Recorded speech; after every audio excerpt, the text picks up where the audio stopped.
It was a cold, rainy Thursday in April, the kind of day that makes the city feel smaller and more closed in, with clouds hanging low over the rooftops and the sidewalks glistening with puddles. I remember feeling restless that morning as I stared out our apartment window watching drops race each other down the glass. Work felt meaningless and repetitive, so, for the first time in months, I decided to skip out early. I wanted to surprise my wife, Lily, at her office, something simple, just a cup of her favorite hazelnut coffee and a box of flaky pastries from that little bakery we used to love. As I walked through the rain toward Lily's building, I thought about how little time we'd spent together lately. Our lives had become a blur of commutes, meetings, and plans that never seemed to come to fruition. I felt like we were two people living parallel lives, touching only at the edges, out of habit more than anything else. But today, I told myself, would be different. I'd surprise her, make her smile, maybe even spark a real conversation. I felt strangely nervous, as if I were heading to a first date instead of seeing my own wife. I reached her office building just before noon. The security guard recognized me and nodded. I'd been there enough times in our first years together, dropping off forgotten lunches or showing up with flowers.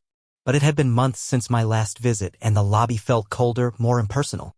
I checked the time, balanced the pastries and coffee in one hand, and pressed the button for the 6th floor. Lily worked at a mid-sized marketing firm downtown in a modern office with glass-walled conference rooms and an open floor plan. The elevator doors slid open with a soft chime, and I stepped into the hallway, heart pounding for reasons I couldn't explain. I could hear faint laughter and the low hum of voices coming from the break room at the far end of the corridor. I paused for a moment to compose myself, taking a deep breath and forcing a smile, then walked quietly toward the break room, wanting to catch her off guard. Through the glass, I saw Lily standing with a young man, tall, brown-haired, maybe a few years younger than us. She was laughing at something on his phone, her hand resting lightly on his shoulder. For a split second, the scene seemed innocent, friendly even, but then I saw the way she looked at him, a softness in her eyes that I hadn't seen directed at me in months. Before I could process what I was seeing, Lily's gaze flicked up and met mine through the glass. Instantly, she straightened, her hand snapping away from his shoulder so quickly that he looked surprised. She stepped back, putting distance between them, her posture suddenly rigid. The young man tucked his phone into his pocket, looking awkward, as if he'd been caught doing something he shouldn't. I opened the door, forcing my voice to sound casual. "Hey, Lily. Thought I'd surprise you." My words sounded too loud in the small room. She smiled, maybe a little too brightly, and came over to me. "Oh, what a nice surprise," she said, reaching for the coffee and pastries. "You didn't have to come all this way in this weather." She glanced back at her colleague, who gave a polite nod and murmured something about going back to his desk. As he slipped past me and out the door, I noticed a faint flush on his cheeks. Trying to shake off my discomfort, I handed Lily her coffee. "I just wanted to see you. Thought you could use a break." I looked for signs of guilt or embarrassment on her face, but her expression was perfectly smooth, maybe a bit flustered, but not in any way I could call out. She laughed, a little too loudly, and took a sip. "That's sweet. I was just..." Kyle was showing me a video on his phone. "Something funny. Office stuff." She gestured vaguely behind her, like the whole thing was an afterthought. "We're in the middle of a campaign, and everyone's a little stressed." I nodded, not quite believing her, but unsure why I suddenly felt so defensive. "Yeah, work's crazy everywhere these days." I forced a smile, watching her closely. She avoided my eyes, looking instead at the pastries, breaking one in half with deliberate care. The room felt colder now. We stood in silence for a moment before she began asking about my day, her tone shifting so easily it was as if nothing had happened. She chatted about small things, projects at work, a new client, the weather. The whole time I kept seeing her hand on his shoulder, her face lit up in a way I hadn't seen in months. As we walked out to the lobby together, I asked, "So, Kyle seems new. Haven't seen him before." I tried to keep my voice light, but I could hear a sharpness creeping in. Lily shrugged. "He joined a few months ago. He's on my team, mostly just helps with the digital side of things. Nice guy, really. Married, I think." I let it drop, but I didn't believe her, not fully. The whole interaction replayed in my mind as I left the building and walked back out into the rain. The small signs, the hand on his shoulder, the way she pulled away so fast, the too bright laugh, the awkwardness in her colleague's eyes. They all gnawed at me. Had I just witnessed an innocent moment between coworkers? Or something else? I wanted to trust her, but a seed of doubt was already planted, growing by the minute. On the train ride home, I tried to rationalize what I'd seen. Maybe I was being paranoid. Maybe I'd let the monotony of our marriage poison my perspective. But as the city blurred by outside, I couldn't shake the feeling that something fundamental had shifted, that today, I'd glimpsed a version of Lily I no longer fully recognized. I came home that afternoon, placing my wet umbrella by the door, trying to act normal. But even as I went about my routine, changing out of my damp clothes, checking emails, preparing dinner, I kept replaying that moment in the office over and over again. Lily texted me a casual thank you for the pastries, a heart emoji, nothing more. The message felt hollow, as if it was meant to close a conversation I hadn't even started. That night, as we sat across from each other at the dinner table, I searched her face for any clue, any crack in the story she'd told. She smiled, talked about her day, and made plans for the weekend. But beneath the surface, something cold and uncertain had settled between us. I wanted to believe it was nothing, just office stress, a misread gesture, a moment taken out of context. I wanted to trust her, but deep down, I knew things would never feel quite the same. In the following days, I tried to ignore the unease that had lodged itself in my chest. But the more I pushed it down, the louder it seemed to become. I kept telling myself it was just a moment, that I was overreacting. But as the week wore on, my mind became fixated on the little details.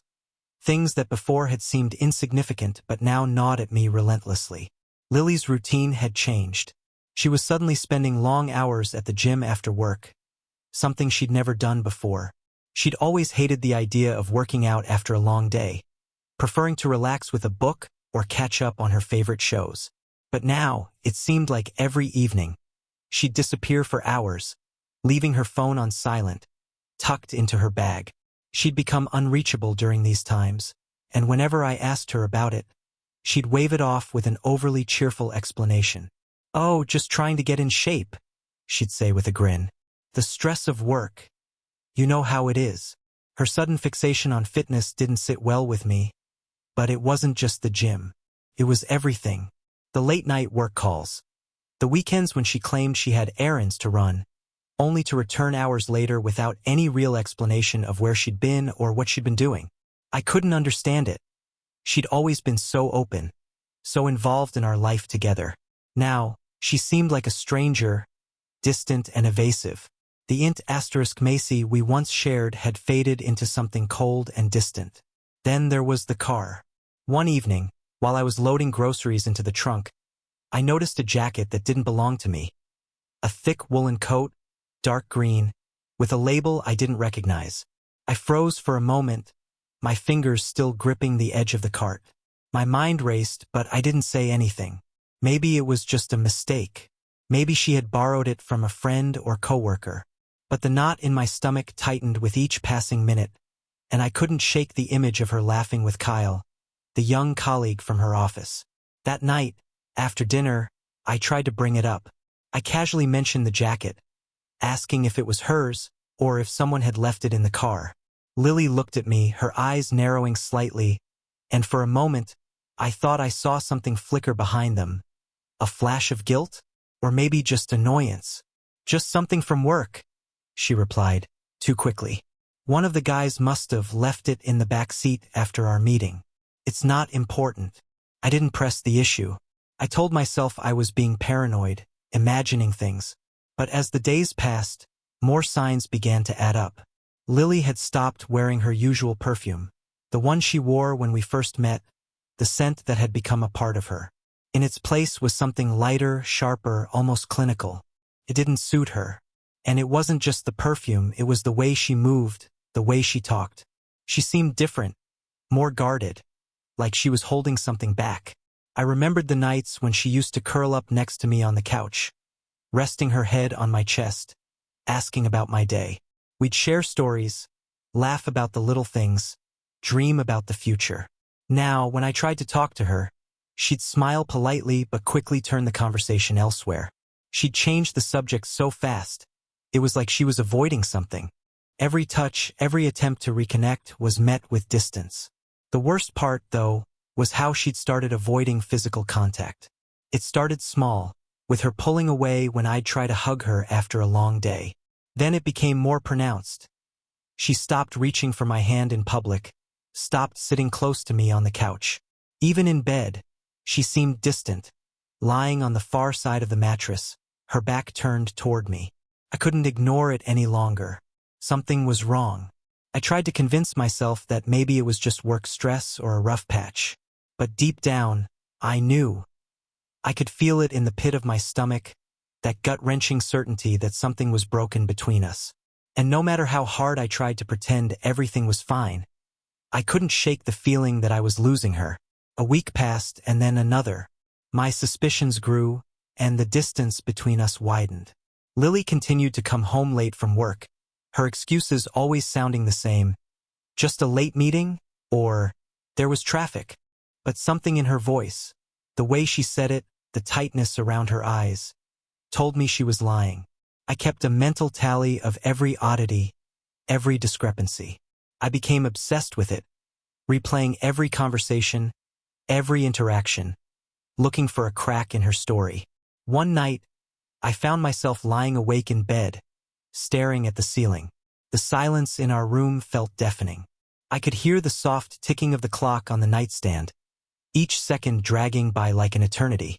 I turned onto my side, watching Lily's back as she slept, her breathing slow and steady. She looked so peaceful, so content. But I couldn't escape the feeling that something had shifted in her. Something that I couldn't reach no matter how hard I tried. It was then that I remembered the call from earlier that week. She had been talking on the phone in the kitchen, her voice low, her words just out of reach. I had only caught the tail end of the conversation, but what I heard sent a chill down my spine. She was speaking to someone, a man, her tone soft, almost affectionate.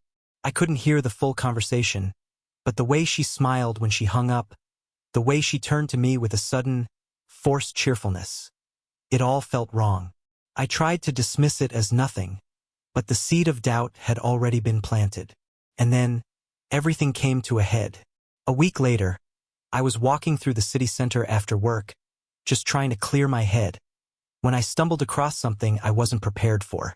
I had decided to take the long way home to shake off the dull ache in my chest. The streets were busy, the sidewalks slick from the rain that had just stopped falling. I didn't expect to find anything. But sometimes, fate has a way of revealing things when you least want them to be revealed. I was passing by the dockside restaurant when I saw them. Lily was sitting at a small corner table by the window, her back to the street, talking animatedly to someone across from her. At first, I didn't realize who it was. She was laughing, her eyes sparkling as she leaned forward to make a point. But as I got closer, I recognized him. The same young colleague from her office, Kyle. Something inside me snapped. I felt an immediate surge of panic, a tightening in my chest. I didn't know what to do or how to process the rush of emotions that flooded me in an instant. I stood there for a moment, frozen in place, watching them through the window. My eyes locked on Kyle's hand, which was resting casually on the table, just inches from Lily's. I saw her lean in, her lips parting as she spoke to him with an ** Macy that I couldn't deny. And then, the moment that shattered everything. Kyle leaned forward and kissed her. It wasn't a quick peck or a casual greeting. It was a kiss that spoke volumes. Their lips met softly but purposefully, lingering for a moment too long. The world seemed to stop around me as I stood there, rooted to the sidewalk, unable to look away. Couldn't breathe. Couldn't move. The tightness in my chest turned to a dull ache, and then to anger. Raw, bitter anger that burned in my veins. My mind raced, trying to make sense of what I was seeing. But there was no explanation. This wasn't a misunderstanding. It wasn't a mistake. It was real. It was happening right in front of me. I pulled my phone out of my pocket and typed a quick message to Lily, my fingers shaking with rage. I was just a few steps away. Don't you dare show up at home. I hit send before I could second-guess myself. Then, I turned and walked away, not looking back. I could feel my heart pounding in my chest as I walked, trying to make sense of everything, trying to breathe through the fury building inside me. I couldn't believe what I had just witnessed. I couldn't understand how Lily could do this to me, to us. How long had this been going on? How could I have been so blind? I didn't return home right away. I spent the next few hours wandering aimlessly through the city, my mind spinning in 1,000 different directions. The world around me felt surreal, like I was moving in a fog, unable to make sense of anything. I kept replaying the scene over and over in my head. Her smile, her laugh, the kiss. It was all so, mate, so real. I had no doubt now that something had been going on between them for longer than I could have imagined. When I finally returned to our apartment, it was late. The lights in the living room were on, but there was no sign of Lily. I walked into the kitchen, where I found a note from her on the counter. Had to work late. Will be back soon. Love you. The words felt hollow, empty, like a lie.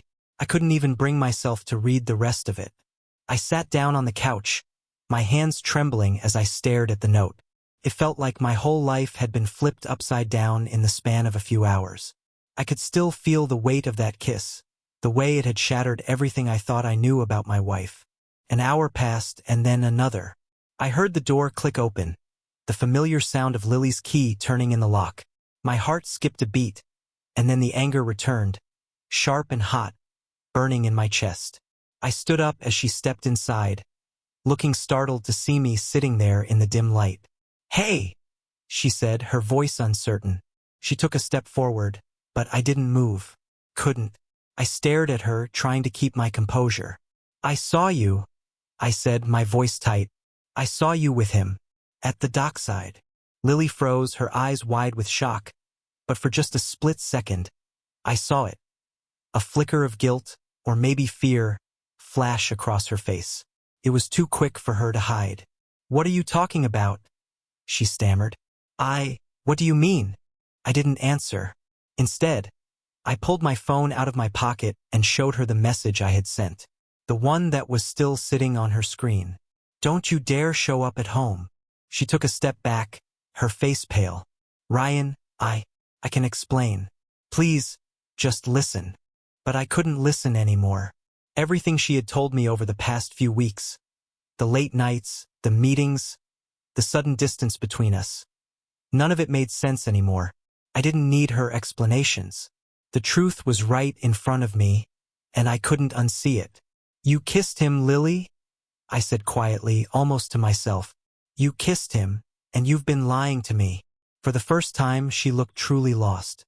She opened her mouth to speak, but the words never came. Instead, she stood there in silence, her hands trembling by her sides. I couldn't take it anymore. I turned and walked away from her, heading to the bedroom to grab my things. I didn't know what I was doing or where I was going, but I couldn't stay in this house anymore. Not with the lies, not with the betrayal hanging in the air between us. When I came back into the living room, Lily was standing there, her face tear-streaked. "Ryan, please," she said softly. "Please don't leave." But I had already made up my mind. "I'm done, Lily," I said. "I can't do this anymore." With that, I grabbed my jacket and headed for the door. I didn't look back. I didn't know where I was going that night. I drove aimlessly through the city, letting the quiet hum of the engine be the only sound that filled the empty space around me. I couldn't bring myself to go back home.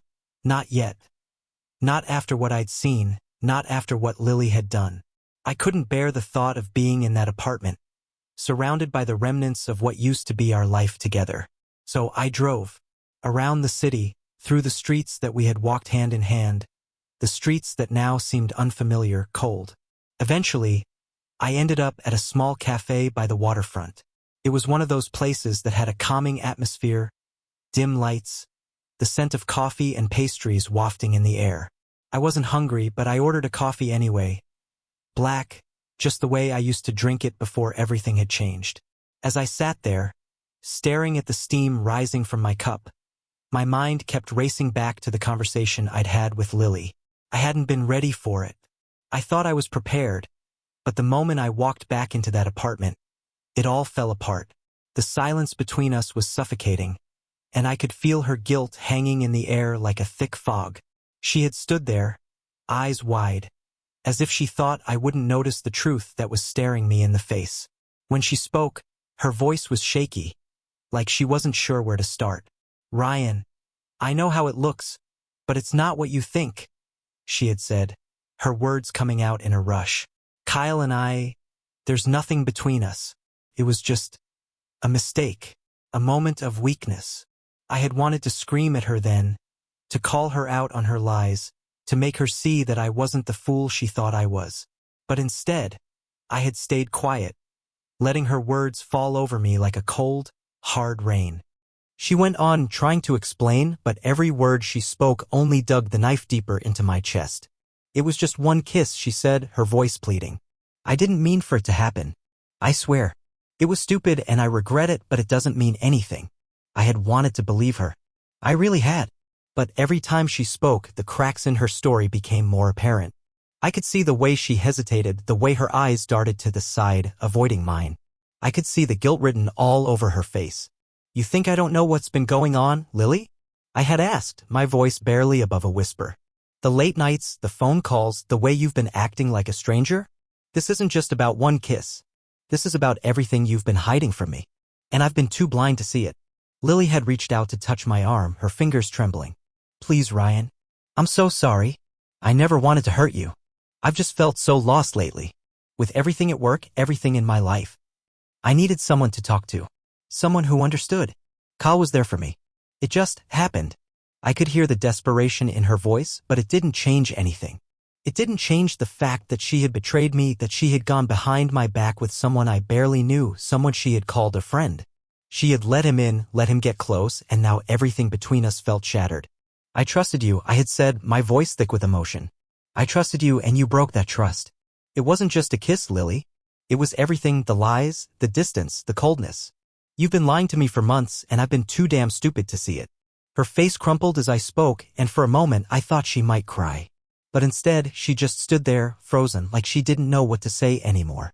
She had tried to explain again, to tell me it wasn't what it seemed, but the words felt empty, hollow. She had done this and now there was nothing left to salvage. The silence stretched between us, heavy and uncomfortable. I could feel the weight of everything that had happened settling in the pit of my stomach, turning everything sour. I couldn't look at her anymore. I couldn't hear her explanations, couldn't take in the empty apologies she was offering. All I could see was the image of her with Kyle, laughing, leaning into him, kissing him like she had forgotten who I was. I'm done, I had said, finally finding my voice. I can't do this anymore. I don't know who you are anymore, Lily. And I don't know if I can ever trust you again.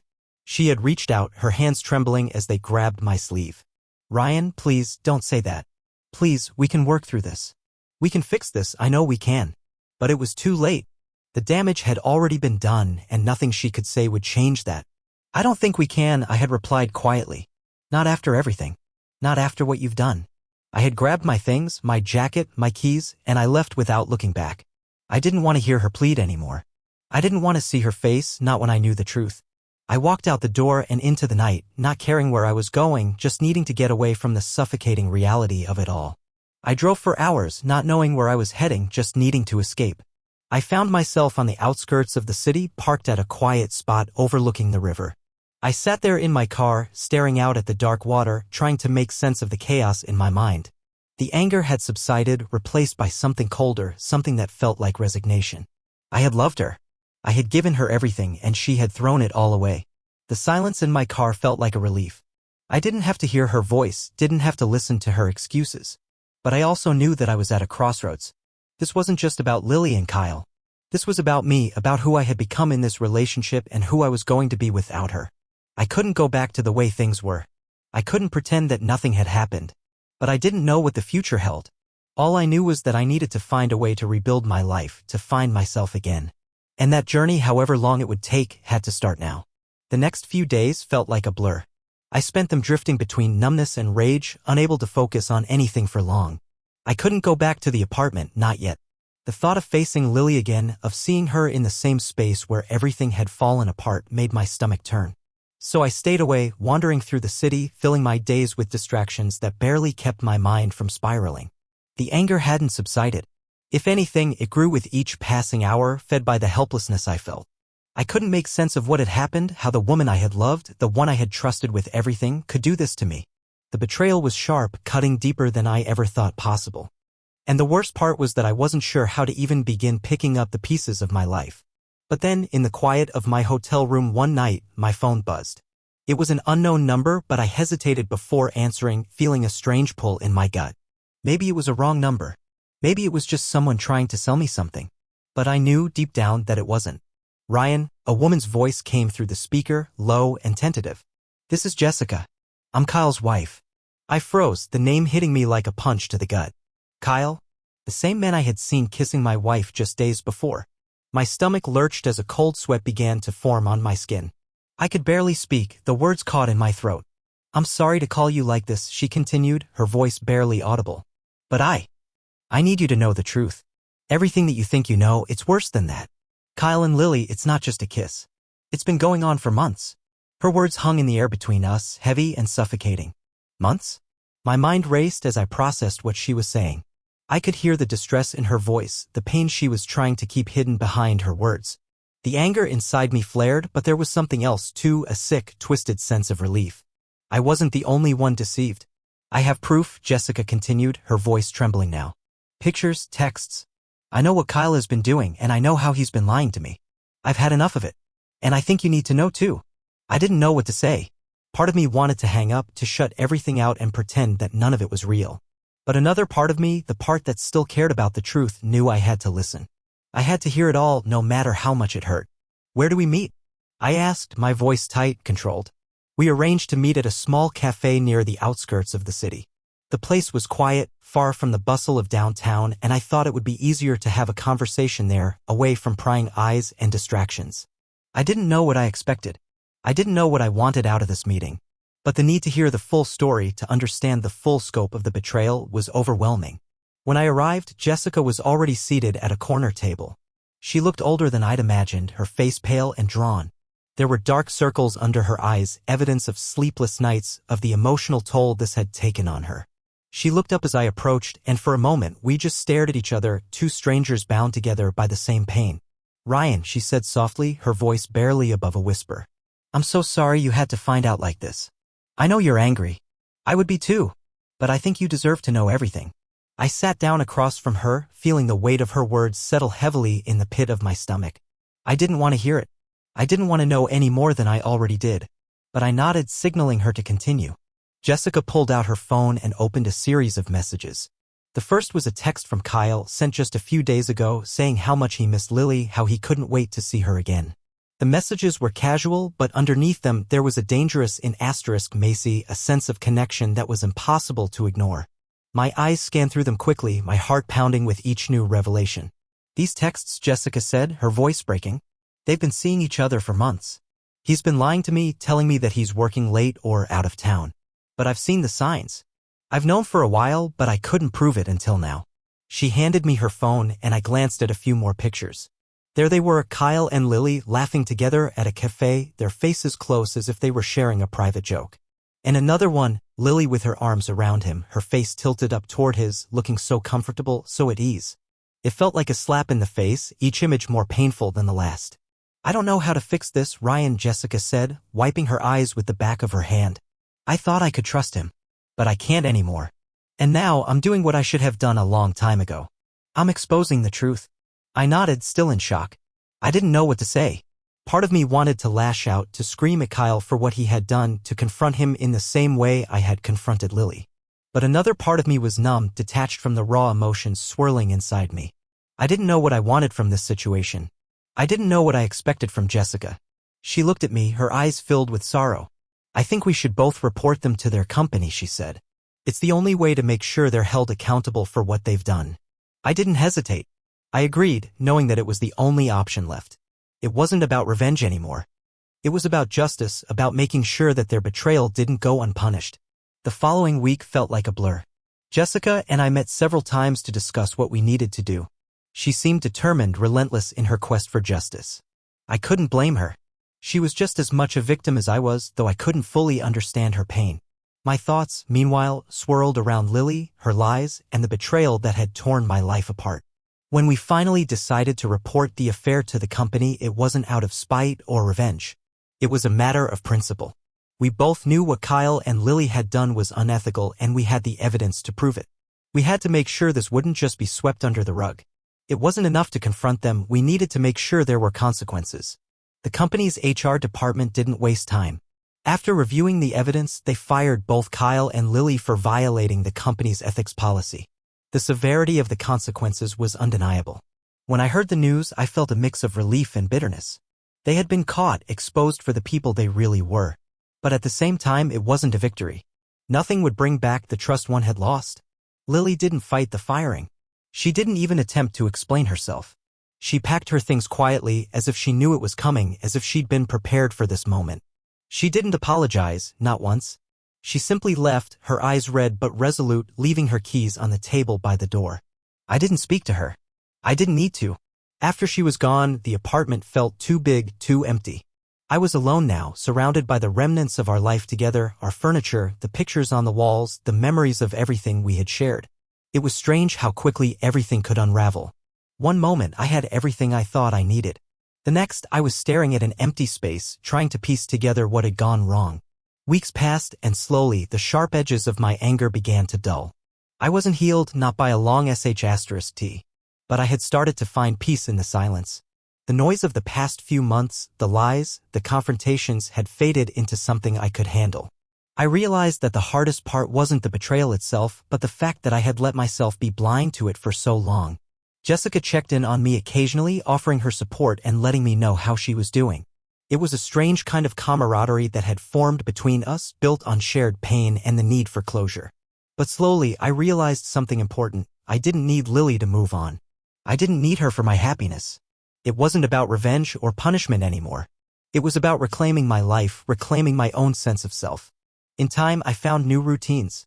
I joined a gym, something I'd always wanted to do but never had the time for. I spent weekends exploring the city on my own, rediscovering places I had forgotten about. I read books I'd always meant to read, and I started working on projects I'd neglected. Little by little, I started to rebuild my life from the ground up. Jessica sent me a text one day. Now we can both start with a clean slate. It was simple, but it hit me hard. She was right. I had my whole life ahead of me, and I could make it whatever I wanted it to be. I didn't need to stay stuck in the past, clinging to the memories of a marriage that had crumbled. And so, I started fresh. With every passing day, I began to feel more like myself again. The weight of the betrayal didn't feel as heavy, and the anger didn't burn as hot. Slowly, I learned to trust myself again, and I knew one thing for sure: I deserved more than the lies and the heartbreak. I deserved honesty. And I was determined to build a future where I could have that.